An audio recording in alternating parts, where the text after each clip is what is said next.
علی الغیب، اور اللہ ایسا بھی نہیں ہے کہ ان کو اطلاع کر دے، مطلع کر دے غیب پر، غیب کی باتوں پر اللہ ان کو مطلع کر دے، ایسا نہیں ہوتا۔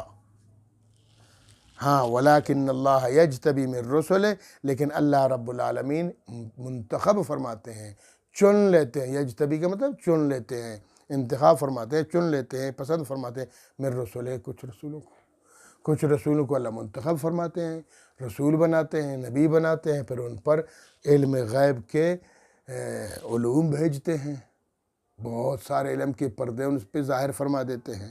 اب رسول پاک صلی اللہ علیہ وسلم نے ہم قبر کی حالتیں بتائی، کہاں سے بتائی؟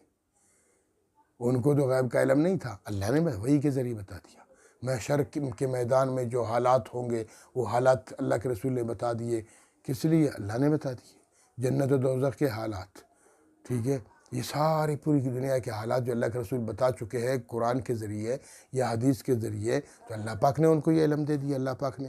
لیکن یہ یاد رکھنا پھر اس کا یہ مطلب نہیں کہ اللہ کے رسول عالم الغیب ہے۔ عالم الغیب کوئی نبی نہیں ہے، عالم الغیب اللہ کی ذات ہے، غیب دان اللہ کی ذات ہے۔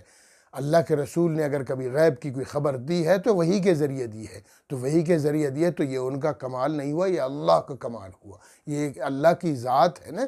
یہ دیکھیں، علم غیب رکھنے کے لیے 3 چیزوں کا ہونا لازمی ہے۔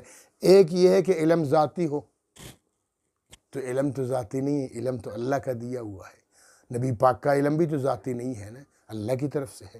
دوسرا یہ ہے کہ علم کلی ہو، ہر چیز کا علم ہو، تمام پوری کائنات کی ایک ایک چیز کا، ایک ایک ذرے کا علم ہو، یہ بھی تو نبی پاک کا ہے نا، اور کسی کا اللہ کا علم ہے۔ اللہ کا علم ذاتی بھی ہے کہ علم ذاتی ہے اللہ کا، اور اللہ کا علم کلی بھی ہے کہ پوری کائنات کے ایک ایک ذرے کا علم، ما کان ما یکون کا علم اللہ کے پاس ہے اور کسی کے پاس نہیں۔ اور دوسری یہ کہ علم محیط ہو، پوری کائنات پر اللہ کا علم محیط ہو، ایسے کہ جیسے ہتھیلی پر چیز رکھی ہوئی ہے آپ کے سامنے ہے، یہ پوری کائنات اور پوری کائنات کا ذرہ ذرہ اللہ کے سامنے اسی طرح نمایاں ہے۔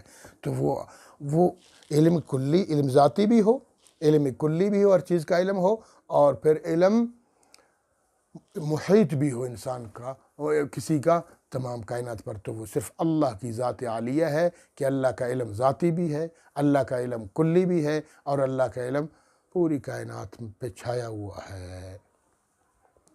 وَلَا يُحِيطُونَ بِشَيْءٍ مِّنْ عِلْمِهِ إِلَّا بِمَا شَاءَ، آیت الکرسی میں ہے نا کہ اللہ کا علم ہر چیز پر پھیلا ہوا، چھایا ہوا ہے۔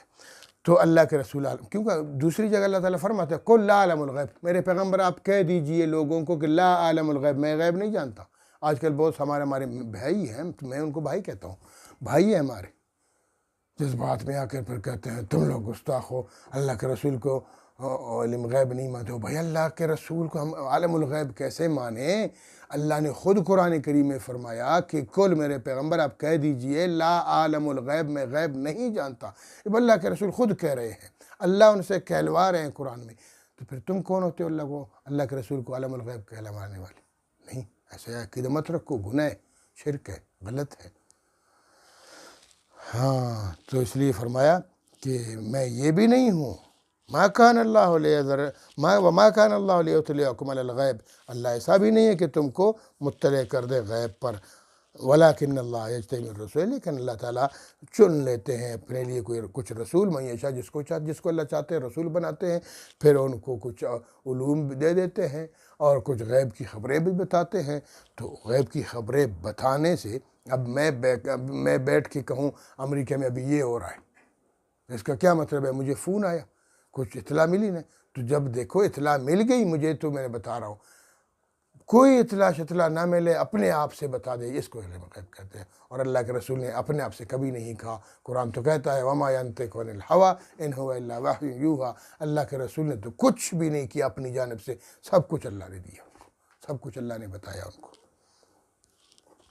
فآمنوا باللہ ورسولہ، تو چاہیے کہ تم ایمان لے آؤ اللہ پر اور اللہ کے رسول پر، استقامت کے ساتھ اسلام پر، دین پر ڈٹ جاؤ، اور جب ڈٹ جاؤ گے تو پھر یاد رکھو وَإِن تُؤْمِنُوا، اگر تم واقعتاً ایمان لے آؤ، حقیقتاً ایمان لے آؤ، وَتَتَّقُوا، اور پرہیزگاری اختیار کرو، تمام بری چیزوں سے رک جاؤ اور ایمان لے آؤ، اچھے عمل کرتے رہو، فَلَكُمْ أَجْرٌ عَظِيمٌ، پھر تمہارے لیے بڑا اجر ہے، تمہیں جنت بھی ملے گی، تمہیں جنت کے انعامات بھی ملیں گے، تمہیں اللہ کی رضا بھی ملے گی، اللہ کی رضامندی کا سرٹیفکیٹ بھی ملے گا، اور تم ہمیشہ ہمیشہ کے لیے انعامات میں رہو گے۔ یہ ہے تو دیکھیں کہ اللہ رب العالمین فرماتے ہیں کہ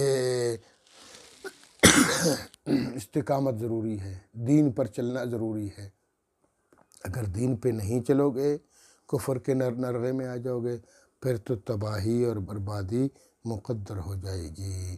اللہ رب العالمین ہمیں صحیح معنوں میں سمجھنے اور عمل کرنے کی توفیق عطا فرمائے۔ وآخر دعوانا الحمدللہ رب العالمین۔